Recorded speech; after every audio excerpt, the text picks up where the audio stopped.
Buenas noches. Hubo un hombre llamado Galileo Galilei,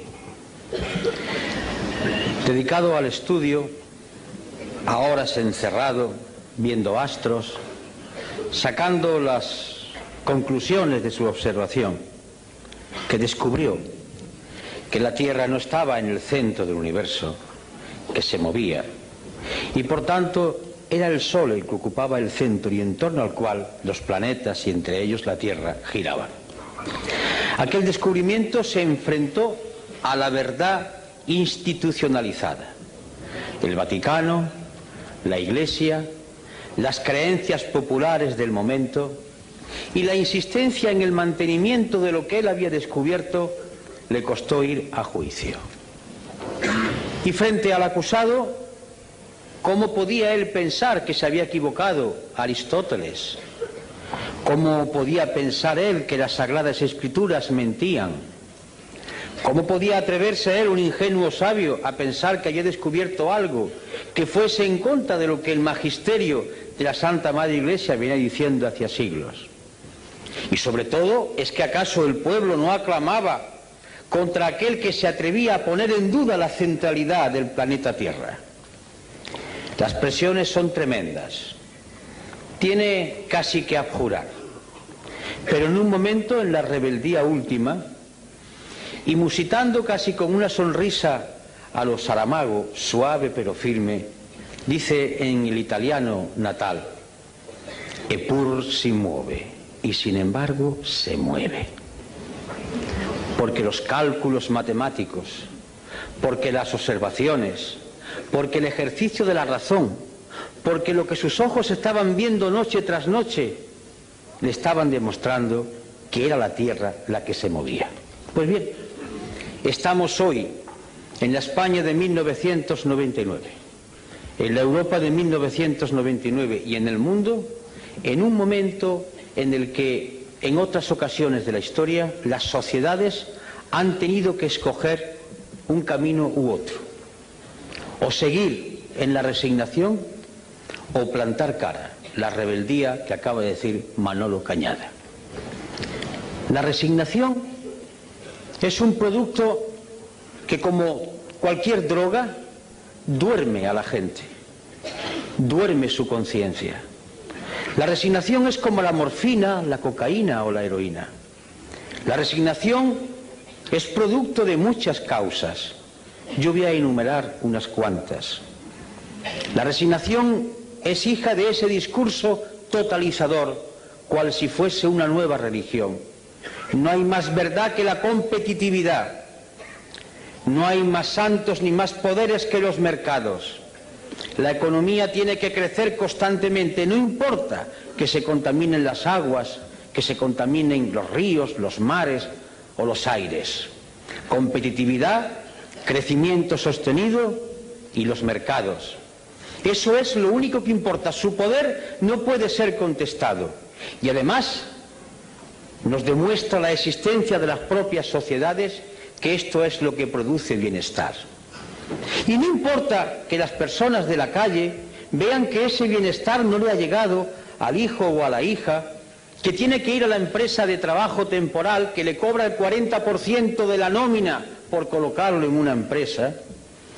No importa que la persona que todavía tiene una pensión que no llega al salario mínimo interprofesional y está casi a la mitad, 69.000 y pico de pesetas, la mitad de eso, a veces no llega. No importa el paro de aquel que entró en los 45 años. No importa que la mujer, madre y esposa, pero que además tiene que trabajar, no cobra lo mismo igual que el hombre haciendo la misma tarea, violando artículos enteros de la Carta Fundacional de las Naciones Unidas y la Declaración Universal de Derechos Humanos y texto de la Constitución Española. No importa, porque le están diciendo que no hay más bien que la competitividad, lo bien que vivimos, lo bien que vamos, los datos, las cifras. No importa que la gente vea o quiera ver en su entorno y a su alrededor hechos que están contradiciendo ese mensaje, porque para que no se vea o porque para sea menos hiriente hay sucedáneos. Ahí tenéis la televisión, fútbol, mucho fútbol, más fútbol que en épocas anteriores de la historia de España. Ahí tenéis concursos degradantes que no alimentan la razón, el estudio, el análisis. Ahí tenéis la vida de los personajes populares que se diseccionan y se abren para que atisbemos como si fuéramos aves carroñeras y, olvidando el entorno que tenemos, entremos en lo que ocurre en sus alcobas. Ahí está toda una literatura de evasión para que la gente no vea y por tanto confunda su existencia real con la existencia que le ponen en las pantallas o en los informativos, para que ocurra como aquello que tantas veces digo de la viejecita que a finales del siglo XIX estaba vendiendo cerillas a la puerta del Palacio de la Ópera de Madrid en un mes de enero a las 2 de la madrugada, aterida de frío y envuelta en una toquilla vendiendo cerillas para poder subsistir. Y cuando entraban hombres y mujeres envueltos en armiños, en capas, con lujo y con joya, decía: qué bien vivimos en Madrid. Un caso de alienación, un caso de suplantación, un caso de drogadicción. La imagen, lo bien que vivimos, las historias de alcoba, las revistas del corazón, las frivolidades que hacen olvidar lo que ocurre diariamente, o si se ve, se eleva a otra categoría, como si no fuese lo real. Resignación, además, porque el discurso oficial, que baja desde muchos sitios, baja desde los poderes públicos, baja desde las sentencias de los tribunales, desde las cátedras, desde las clases de EGB, donde el maestro escuela va inyectando ya unas determinadas ideas, baja desde la televisión y de los medios de comunicación el discurso de que no hay otra salida, esto es lo único posible, y si no, fijaros, estamos mal, pero peor estaban en el muro de Berlín. Y cuando ya se acude a hablar del muro de Berlín es porque no se tienen razones y hay que decir: mira qué mal fueron aquellos, porque es la única justificación. Resignación, porque los pueblos, cuando tienen problemas, no son rebeldes. El que tiene que comer todos los días no puede permitirse el lujo de perder por un acto de rebeldía el puesto de trabajo. La rebeldía siempre ha surgido de aquellos que comían todos los días. De aquí la gran culpabilidad de muchos intelectuales españoles que, comiendo todos los días bien del pesebre o bien de su trabajo, no han sido capaces de decir basta a esta situación de degradación. De ahí una resignación que nace de la evidencia diaria del paro, que es cierto, de ese paro que dicen que se reduce porque la estadística dice que cuando una persona trabaja 2 horas a la semana ya no está parado. Una disminución estadística de los empleos a tiempo parcial, de las horas extraordinarias que se imponen pero que no se cobran, de la angustia si mañana poder trabajar. Eso es resignación. Resignación que cae sobre un pueblo que se da cuenta, además, o no se da cuenta porque no le gusta o no quiere verlo o no dejan verlo, que estamos yendo hacia atrás, que estamos llegando a cotas propias del siglo XIX, que aquella seguridad social para todos, que el tema del subsidio de desempleo va bajando continuamente en contra de la Declaración Universal de los Derechos Humanos o de la propia Constitución. Resignación que surge de la culpabilidad del propio parado. Uno de los éxitos, entre comillas, del sistema americano es conseguir que el pobre, que el miserable se sienta culpable de su situación. Es la filosofía calvinista, hija del protestantismo.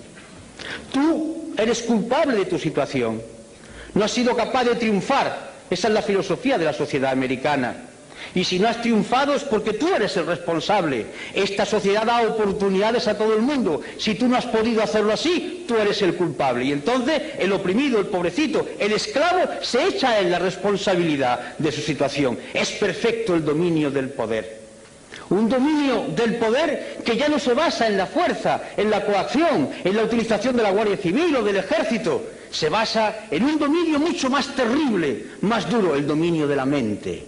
Ese opio que cae desde los aparatos de televisor, ese opio que cae desde la sentencia de los tribunales, desde los discursos políticos, que va empapando la mentalidad de la gente y va diciendo calla, calla, calla, porque si no callas puede ser peor.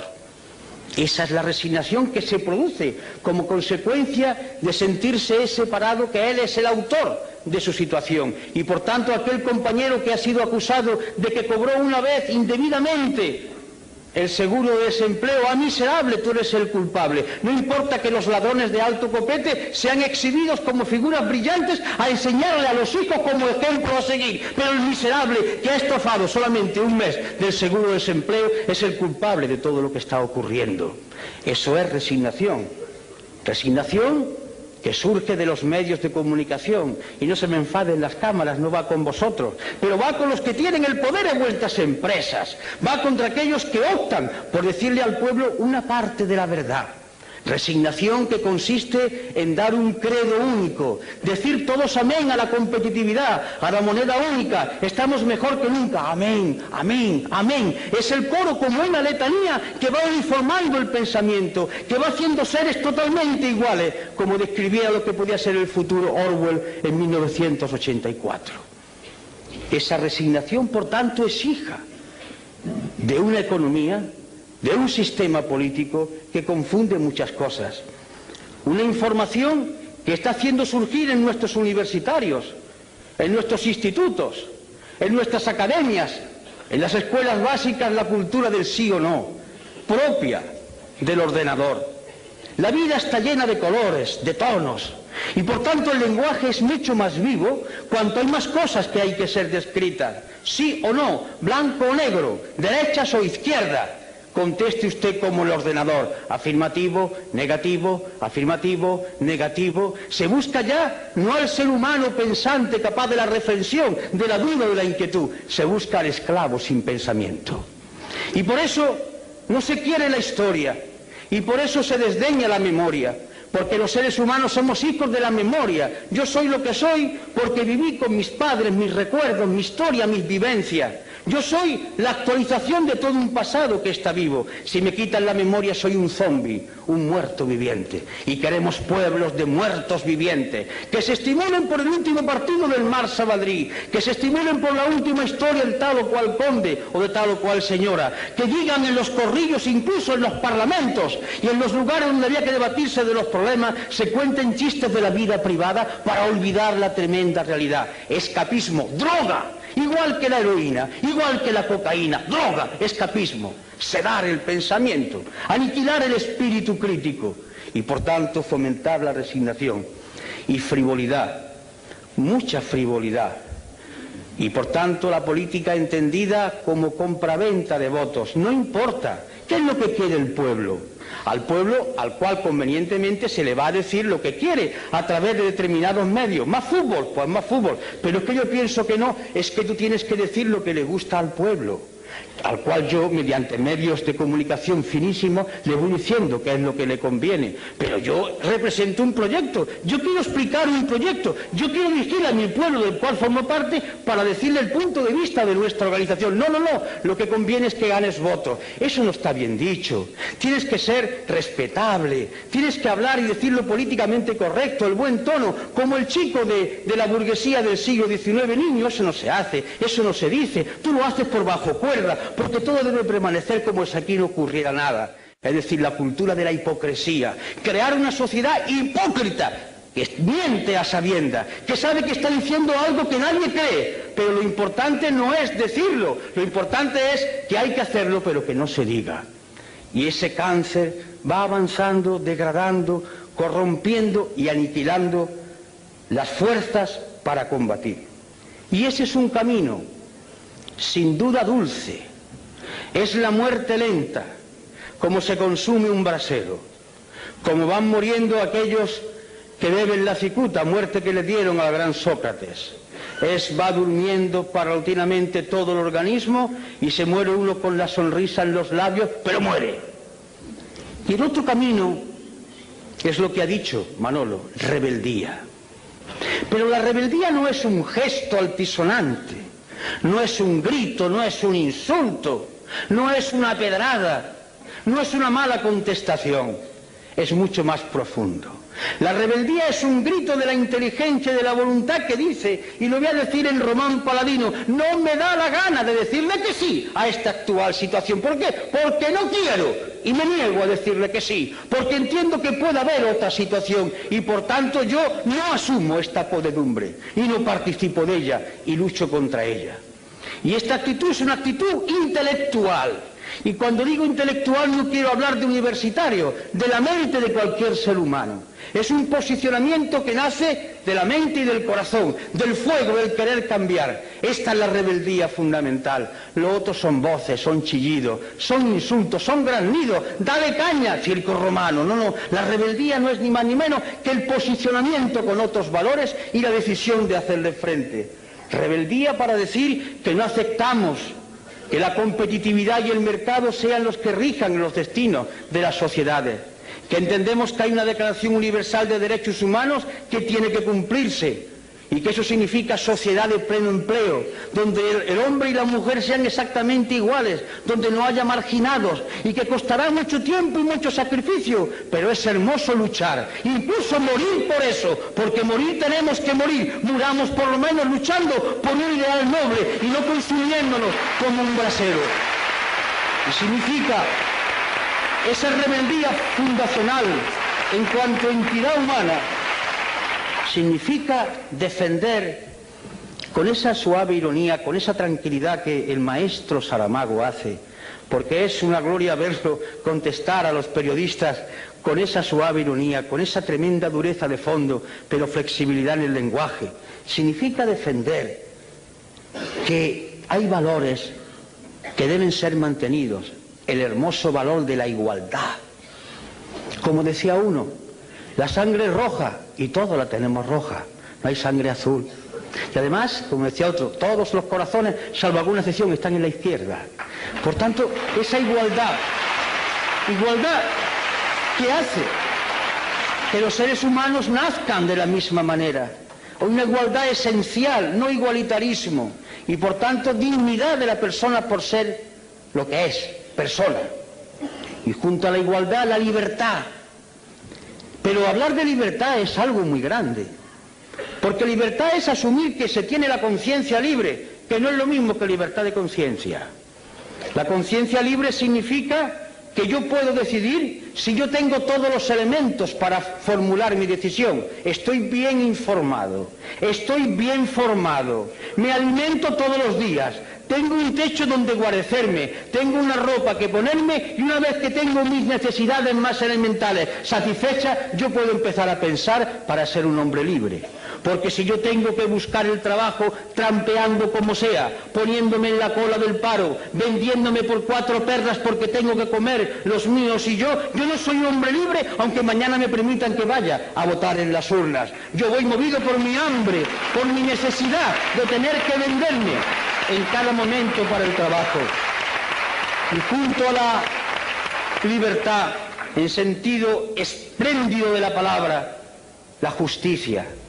Y no hablo de tribunales de justicia, hablo de eso tan sencillo de dar a cada uno lo suyo, que impere el derecho, que no haya distinciones, que todo el mundo sea medido por igual rasero, por el rasero de la ley. La justicia que consiste además en que se conforma una sociedad. La ley es la que puede hacer posible que conviva la gente en sociedad, mientras que la ley sea justa y se aplique con justicia a todos igual. Solidaridad. Es un mensaje que nos puede hermanar a todos aquellos que hablaban del internacionalismo proletario, que sigue estando vigente, aquellos que hablan de la hermandad de los seres humanos y porque hacen referencia a sus creencias basadas en la teología de liberación, a otros que hablan desde otros supuestos de liberación humana, a otras propuestas de liberación. De acuerdo, solidaridad, que consiste en afirmar tranquila y serenamente que no merece la pena luchar por banderas, que la única bandera es la moneda del planeta Tierra y la humanidad es una sola raza, una sola y única raza, y que merece la pena luchar por ella.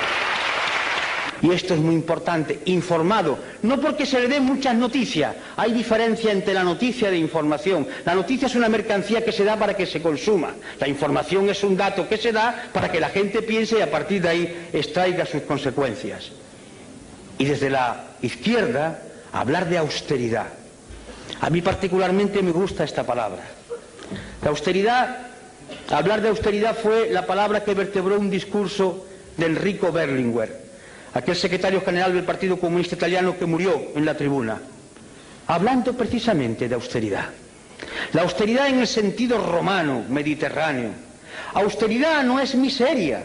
Austeridad significa vivir dignamente, normalmente, no malgastar los recursos naturales, poseer uno cosas, sino que las cosas lo posean a uno, no ir constantemente atentando con la naturaleza en un consumismo feroz.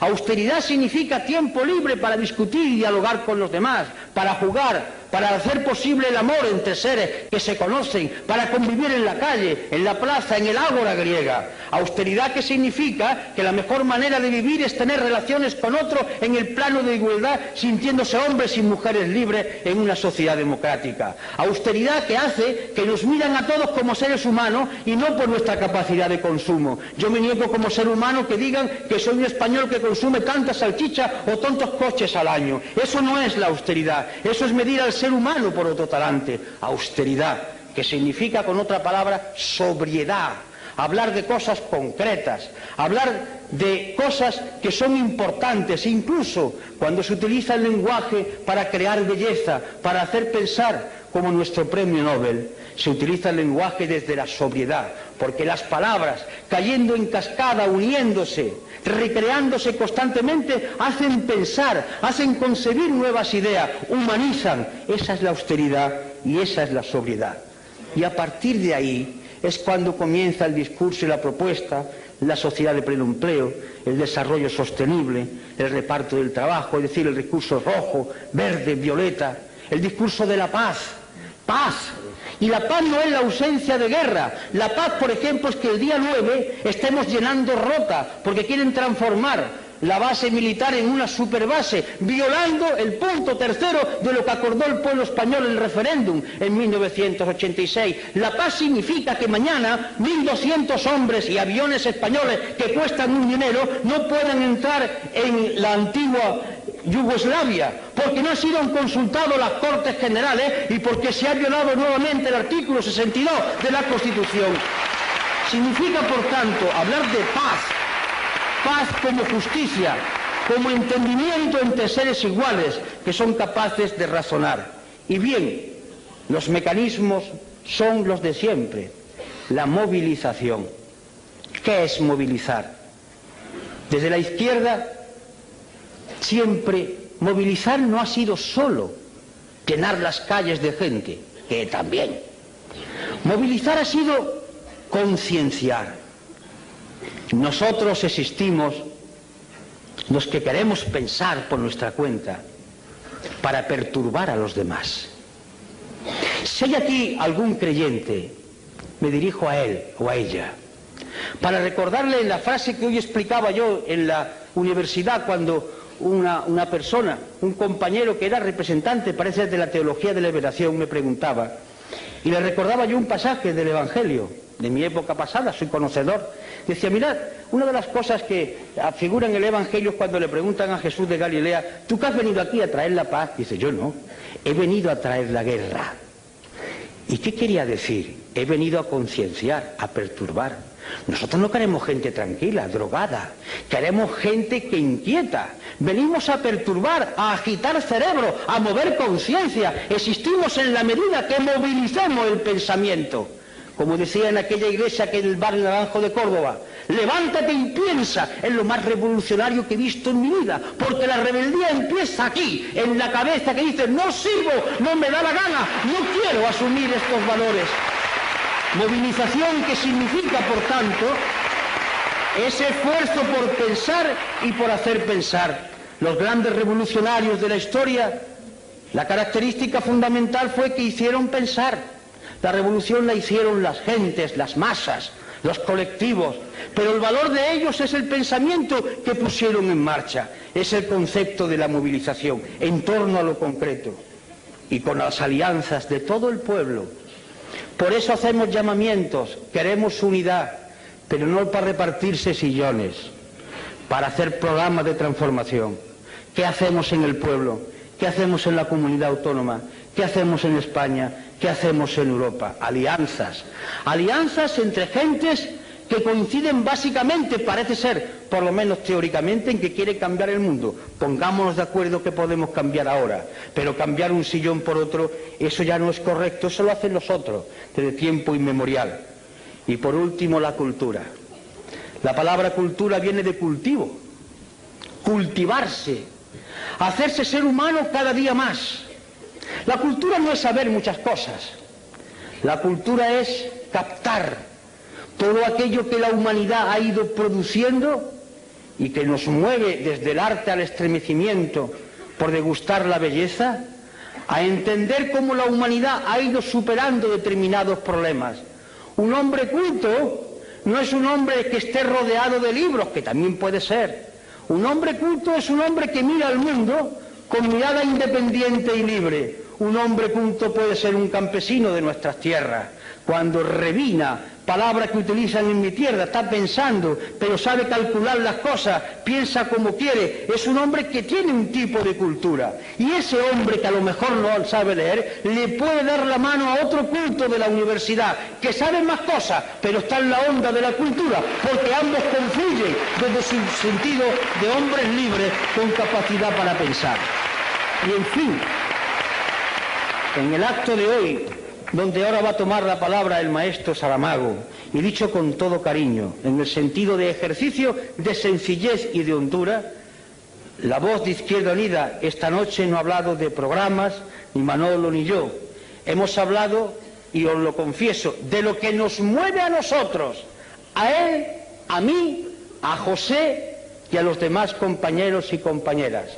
No sé lo que ocurrirá en los próximos meses o en los próximos años, pero la decisión de mantener este discurso es firme por nuestra parte. La vamos a seguir manteniendo, no lo pensamos cambiar.